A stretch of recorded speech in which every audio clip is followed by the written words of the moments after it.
नमस्कार, स्वागत है आपका। मैं हूं आपके साथ सुमित गुप्ता। सीधा लिए चलते हैं। एमपी प्रधानमंत्री नरेंद्र मोदी संबोधित कर रहे हैं। अनाज के मामले में देश के अग्रणी राज्यों में है, विशेष रूप से हमारे आदिवासी अंचलों में इसकी एक समृद्ध परिपाटी है। हमारी सरकार द्वारा कोदो, कुटकी, ज्वार, बाजरा और रागी जैसे मोटे अनाज को निरंतर, तो उसमें कुछ न कुछ तो मोटे अनाज का होना ही चाहिए, ताकि मेरा जो छोटा किसान काम करता है वो विदेशी मेहमान की थाली में भी वो परोसा जाना चाहिए। स्वयं सहायता समूहों के लिए इसमें बहुत अधिक अवसर है। साथियों, एक समय था जब घर परिवार के भीतर ही माताओं बहनों की अनेक समस्याएं थी। घर के फैसलों में भूमिका बहुत सीमित होती थी।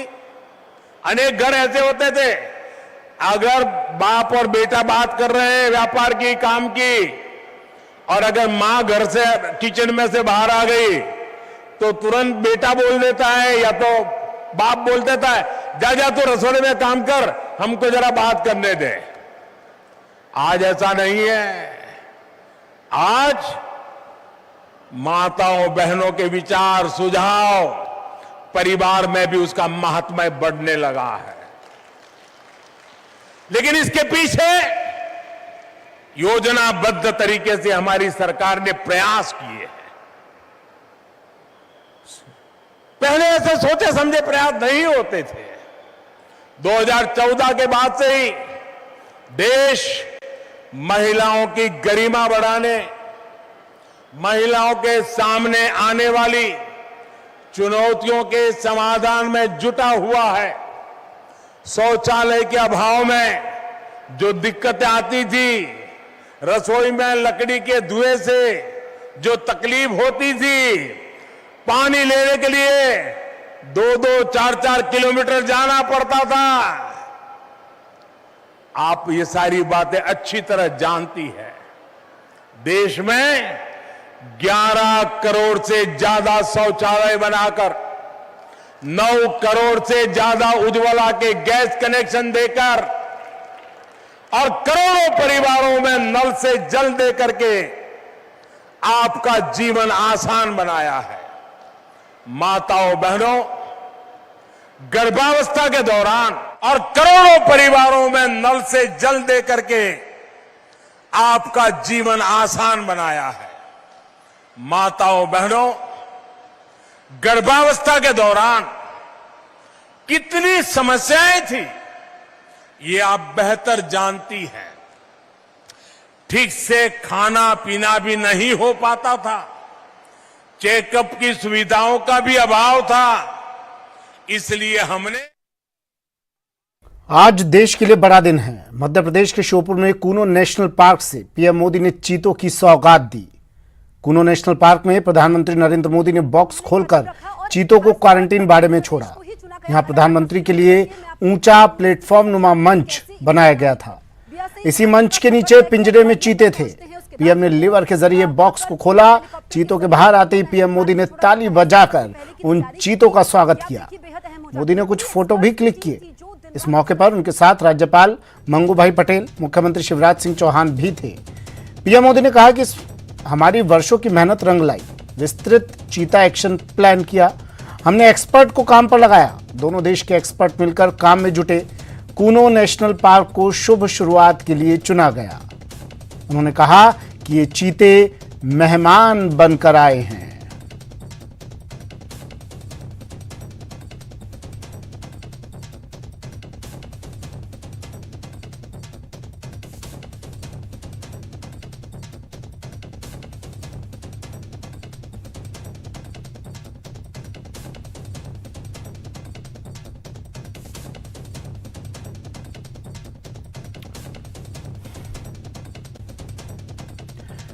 मध्य प्रदेश को बाघों की धरती कहा जाता था, बाघों का स्टेट कहा जाता था, लेकिन अब शिवराज सिंह चौहान कह रहे हैं अभी चीता स्टेट भी बन गया है। ये 4 तस्वीरें टीवी स्क्रीन पर।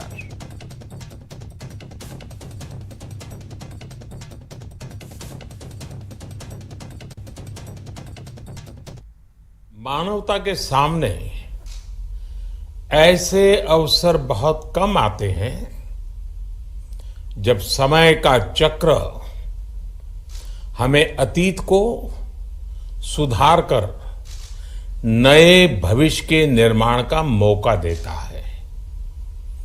आज सौभाग्य से हमारे सामने एक ऐसा ही क्षण है। जैव विविधता की सदियों पुरानी जो कड़ी टूट गई थी, विलुप्त हो गई थी, आज हमें उसे फिर से जोड़ने का मौका मिला है। आज भारत की धरती पर चीता लौट आए हैं। मैं इस ऐतिहासिक अवसर पर सभी देशवासियों को बहुत बहुत बधाई देता हूं।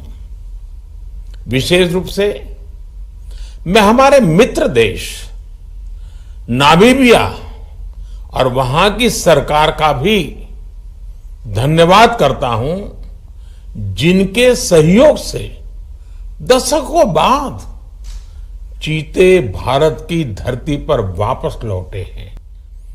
आजादी के इस अमृत काल में हमने अपनी विरासत पर गर्व और गुलामी की मानसिकता से मुक्ति जैसे पंच प्राणों के महत्व को दोहराया है।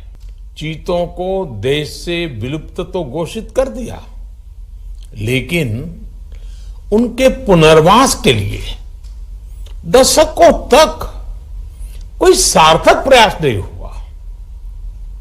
आज आजादी के अमृत काल में अब देश नई ऊर्जा के साथ चीतों के पुनर्वास के लिए जुट गया है।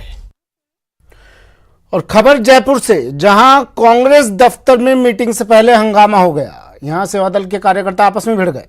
अंदर जाने की बात को लेकर पीसीसी सदस्य को ही आपस में ये लोग भिड़ गए। अंदर जाने की बात को लेकर कह रहे थे पीसीसी सदस्य को ही अंदर जाने दिया जा रहा है, अन्य किसी व्यक्ति को अंदर जाने की अनुमति नहीं। और इस बात को लेकर ये लोग आपस में भिड़ गए। पीसीसी में हंगामा।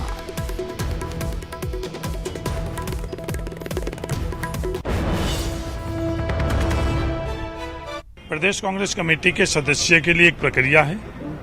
इस प्रक्रिया के तहत रिटर्निंग ऑफिसर ने प्रदेश कांग्रेस कमेटी के सदस्य निर्वाचित किए। अखिल भारतीय कांग्रेस कमेटी के सदस्यों के लिए भी एक प्रक्रिया है। उस प्रक्रिया के तहत कुछ सीधे ऑप्शन के तहत अखिल भारतीय कांग्रेस कमेटी के सदस्य बन सकते हैं। बाकी प्रदेश कांग्रेस कमेटी के जो सदस्य हैं उनके अंदर से ही वो निर्वाचित हो सकते हैं। एआईसीसी मेंबर, पीसीसी मेंबर में से भी होते हैं, लेकिन कुछ एक्स्ट्रा कंडीशन जो होती है उसके अंदर किसी एक दो को अलग से भी बता सकते हैं। ये पावर जो है ये हमारे ऑल इंडिया कांग्रेस अध्यक्ष के पास भी है। तो वो कुछ जो ऐसे लोग होते हैं जो पीसीसी में नहीं आए मान लो, और उनकी जरूरत है तो उनको बना सकते हैं। तेलंगाना मुक्ति दिवस के मौके पर आज गृह मंत्री अमित शाह ने हैदराबाद के परेड ग्राउंड समारोह की शुरुआत की। अमित शाह ने इसका शुभारंभ शहीदों को श्रद्धांजलि अर्पित करते हुए किया।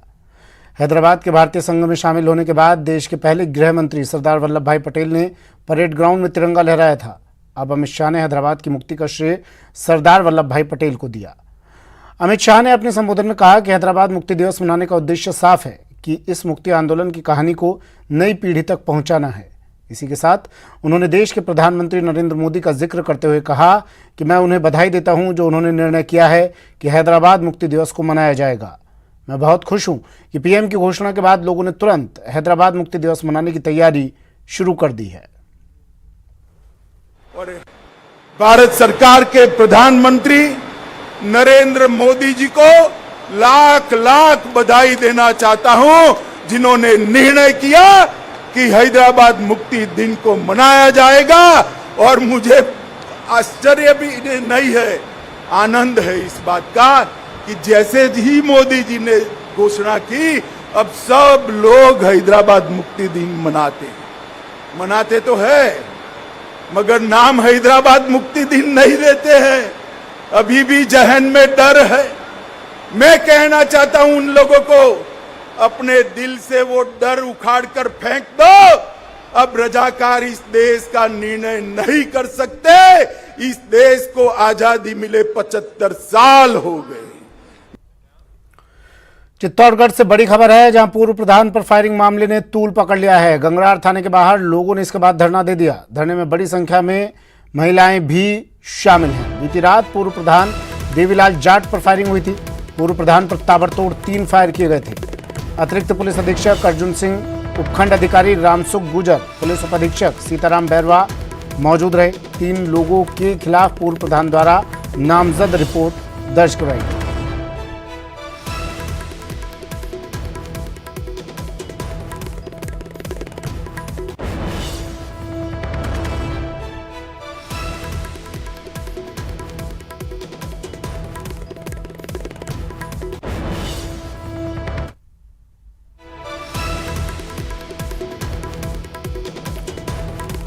सुभाष बैरागी मेरे सहयोगी हमारे साथ फोन लाइन पर जुड़ गए हैं। सुभाष, फिलहाल क्या स्थिति, क्या ये पूरा मामला? बिल्कुल, मैं आपको बताना चाहूंगा कि जो पूर्व प्रधान देवीलाल जाट है उन पर कल देर रात फायरिंग हुई थी। उसके बाद 3 लोगों के खिलाफ नामजद रिपोर्ट दी गई थी, जिन पर आरोप लगाया गया कि हफ्ता वसूली का काम करते हैं और पूर्व में एक सरपंच के साथ मारपीट के मामले को लेकर लगातार पूर्व प्रधान द्वारा कार्रवाई की मांग की जा रही थी। इसे लेकर राजनीतिक व्यवस्था के चलते हमला किया गया और जब लोगों को इसकी जानकारी मिली तो देर रात भी लोग इकट्ठा हो गए थे। पुलिस ने समझा इसे भेज दिया, लेकिन जब सुबह तक नामजद लोगों की गिरफ्तारी नहीं हुई तो बड़ी संख्या में महिला पुरुष थाने के बाहर पहुंच गए और आक्रोश जताना शुरू कर दिया। ज्ञापन दिया गया जिसमें मांग की गई 3 लोगों को तत्काल गिरफ्तार किया जाए, नहीं तो बड़ा आंदोलन किया जाएगा। जी ठीक है, शुक्रिया सुभाष तमाम जानकारी के लिए।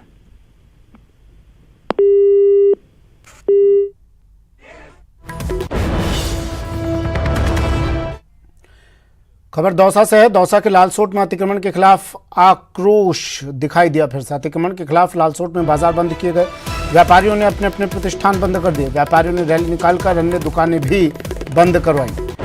इसके बाद भारी संख्या में लालसोट के व्यापारी थाने पहुंच गए। लालसोट शहर में हो रहे जगह जगह अस्थायी अतिक्रमण हटाने की मांग की। अस्थायी रूप से अतिक्रमण कर दुकान करने वालों में कल विवाद भी हुआ था। विवाद में एक युवक के सिर में गंभीर चोटें आई थी। लालसोट के स्थायी व्यापारी चाहते हैं कि पूरी तरह से अस्थायी अतिक्रमण यहां से हटाया जाए।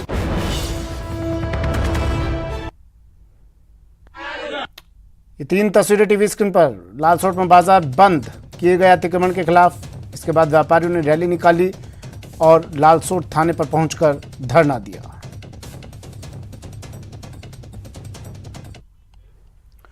ब्रिटेन की महारानी एलिजाबेथ द्वितीय के राजकीय अंतिम संस्कार में शामिल होने के लिए आज राष्ट्रपति द्रौपदी मुर्मू लंदन के 2 दिवसीय दौरे पर रहेंगी। आज से 19 सितंबर तक द्रौपदी मुर्मू भारत सरकार की ओर से संवेदनाएं व्यक्त करेंगी। बता दें, महारानी का 19 सितंबर को वेस्टमिंस्टर एबे में अंतिम संस्कार होगा। विदेश मंत्रालय ने एक बयान में कहा कि महारानी एलिजाबेथ द्वितीय के 70 साल के शासनकाल में भारत और ब्रिटेन के संबंध काफी विकसित और प्रगाढ़ हुए हैं। राष्ट्रमंडल के प्रमुख के रूप में उन्होंने दुनिया भर के लाखों लोगों के कल्याण के लिए अहम भूमिका निभाई। महारानी एलिजाबेथ द्वितीय का 96 साल की आयु में 8 सितंबर को निधन हो गया था, जिसके बाद अब 19 सितंबर को राजकीय सम्मान के साथ उनका अंतिम संस्कार किया जाएगा।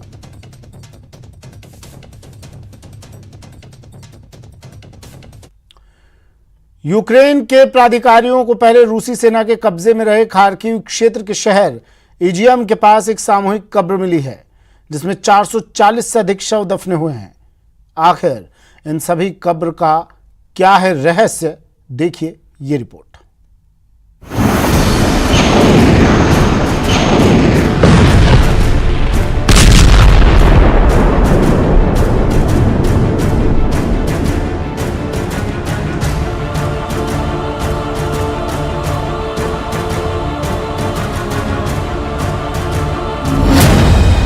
यूक्रेन की मिस्ट्री 440।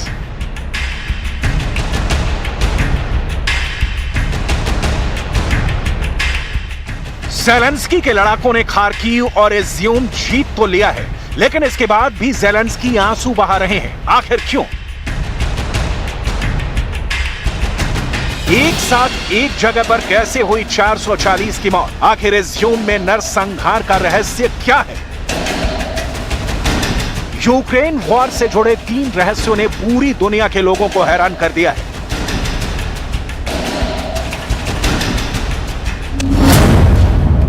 रहस्य नंबर 1, पुतिन पर हमला करने वाला आत्मघाती हमलावर कैसे मरा? रहस्य नंबर 2, ज़ेलेंस्की की कार का एक्सीडेंट, जानलेवा हमला या सड़क दुर्घटना? और रहस्य नंबर 3, इज्यूम में 440 लोगों को मारकर किसने दफन किया? आखिर क्या है ये the great war mystery?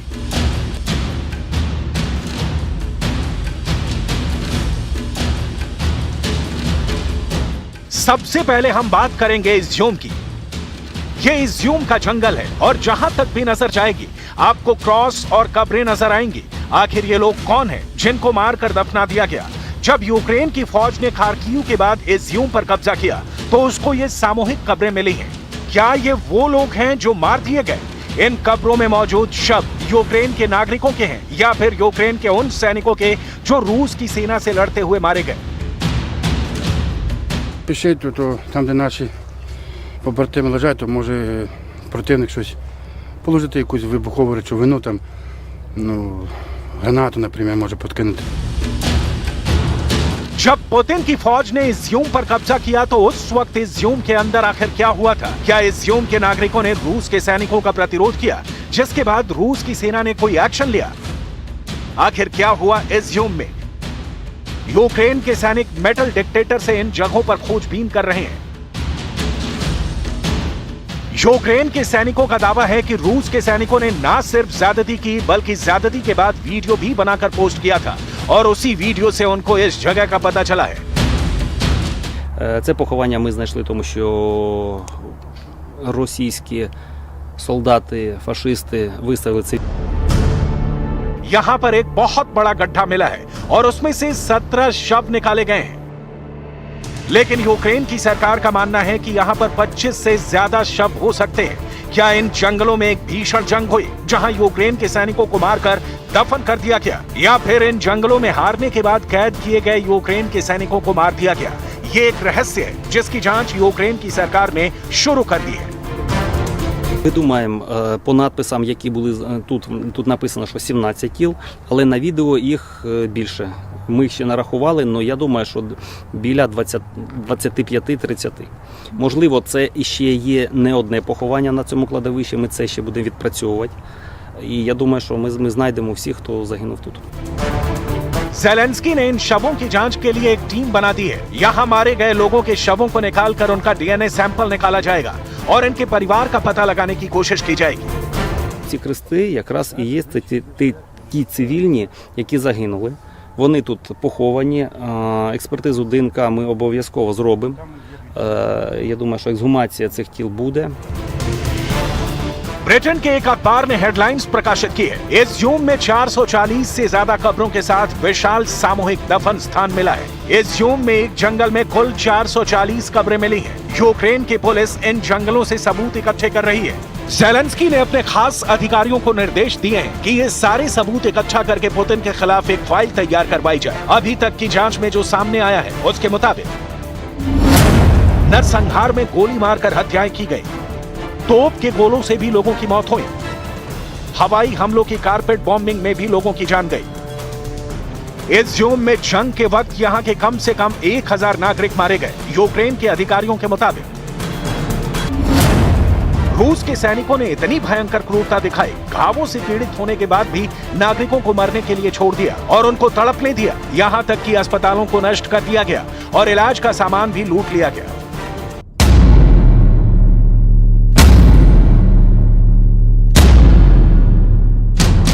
Britain के अखबार डेली मेल के मुताबिक जब रूस की सेना ने बाल्किया और कुपियांस्क पर कब्जा किया तो कुछ इलाके कब्जे में नहीं आए थे और वहां जो लोग जिंदा बचे हैं वो रूस के लड़ाकों के द्वारा किए गए अत्याचारों की कहानियां सुना रहे हैं। ऐसा ही एक वीडियो यूक्रेन की तरफ से ट्विटर पर वायरल करवाया जा रहा है, जिसमें एक नागरिक एक कमरे को रूस के सैनिकों का यातना गृह बता रहा है, यानी यहाँ लोगों को यातना दी जा रही थी। अखबार के मुताबिक कुछ यूक्रेनी सैनिकों के सिर भी काट दिए गए थे। एक गांव में तो सिर्फ एक 90 साल की बूढ़ी और उसके 60 साल के बेटे के अलावा सभी को मार दिया गया। В Ізюмі на Харківщині знайдене масове захоронення людей. Необхідні процесуальні дії там вже розпочались. Більше інформації, чіткої, перевіреної інформації має бути завтра. Завтра ж в Ізюмі будуть журналісти, українські, міжнародні, всі. Ми хочемо, щоб світ знав, що реально відбувається і до чого призвела російська окупація. Буча, Маріуполь, тепер, на жаль, Ізюм. Росія всюди залишає по собі смерть і повинна за це відповідати. Світ повинен притягнути Росію до реальної відповідальності за цю війну. Зробимо все для цього. यूक्रेन की एक और वॉर मिस्ट्री इस वक्त लोगों की जुबान पर है। दरअसल राष्ट्रपति ज़ेलेंस्की ने इज्यूम का दौरा करके यूक्रेन के उन सैनिकों का मनोबल बढ़ाने का काम किया था जिन्होंने भयंकर जंग लड़ी, लेकिन रात में जब ज़ेलेंस्की लौट रहे थे तब वो हादसे का शिकार हो गए। ज़ेलेंस्की सड़क हादसे में बाल बाल बच तो गए, लेकिन ये बड़ा सवाल उठ गया कि आखिर इतनी जबरदस्त सुरक्षा के बाद भी एक्सीडेंट हुआ कैसे। ज़ेलेंस्की को कोई गंभीर चोट तो नहीं आई, लेकिन फिर भी एहतियातन सरकार के अधिकारियों ने हर एंगल से इसकी जांच शुरू कर दी है। जैसे ये दुर्घटना हुई, फौरन ज़ेलेंस्की के डॉक्टर्स की एक टीम ने ज़ेलेंस्की के स्वास्थ्य का पूरा चेकअप किया। सवाल ये है कि क्या ये हमला ज़ेलेंस्की के किसी खास दुश्मन ने करवाया है? ऐसा ही एक खुलासा रूस में भी हुआ है, जिसमें दावा किया गया है कि पुतिन पर आत्मघाती हमला हुआ है। रूस और यूक्रेन के बीच चल रहे युद्ध के दौरान रूसी राष्ट्रपति व्लादिमीर पुतिन पर भी हमला हुआ है। यूरो वीकली न्यूज ने अपनी रिपोर्ट में बताया है कि रूस के राष्ट्रपति व्लादिमीर पुतिन पर जानलेवा हमला हुआ, जिसमें वो बाल बाल बच गए।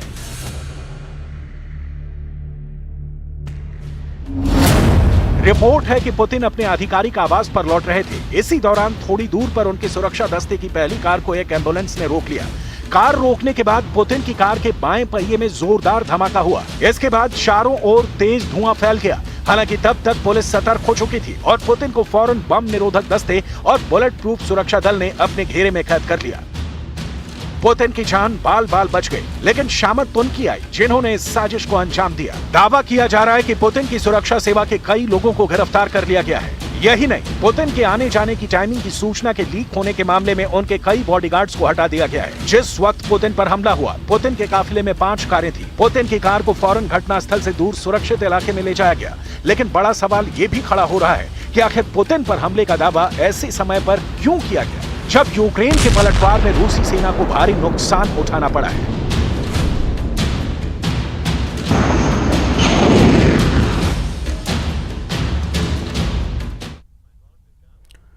चलिए सीधा लिए चलते हैं बूंदी के नमाना, जहां लोकसभा अध्यक्ष ओम बिरला मौजूद है। चिकित्सा शिविर का आयोजन यहां किया गया है।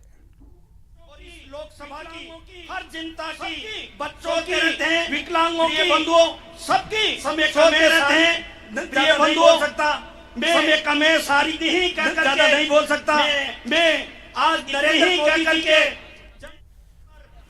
नरेंद्र मोदी जी के जन्म दिवस पर जय हिंद सबको हार्दिक बधाई देता हूँ।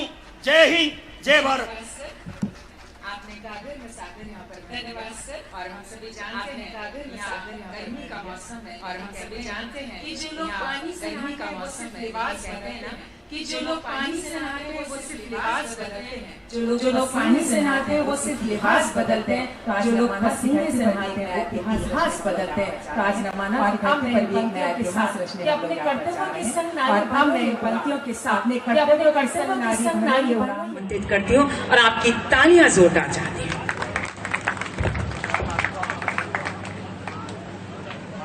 बोलिए भारत माता की जय हो। भारत माता की जय हो। वंदे वंदे। आज के हॉस्पिटल ऑन व्हील्स सेवा के इस कार्यक्रम में जो हमारे सांसद, और सबसे बड़ी बात है कि हम फिलहाल इतना ही, दीजिए इजाजत, नमस्कार।